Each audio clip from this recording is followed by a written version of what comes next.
সবাইকে স্বাগত। তো মিনুজ লাইফস্টাইলে দেখো আমি একটা নতুন ভিডিও নিয়ে এসেছি।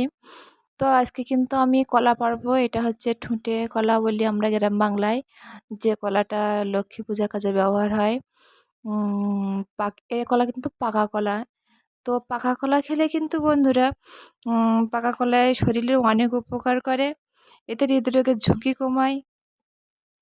এছাড়াও হচ্ছে রক্ত চাপ নিয়ন্ত্রণ করে। হচ্ছে হজমের জন্য অনেক উপকার। কোষ্ঠকাঠিন্য যাদের আছে তারাও প্রতিদিন কলা খাবে। তো কলায় হচ্ছে ত্বক ও চুলও ভালো রাখে।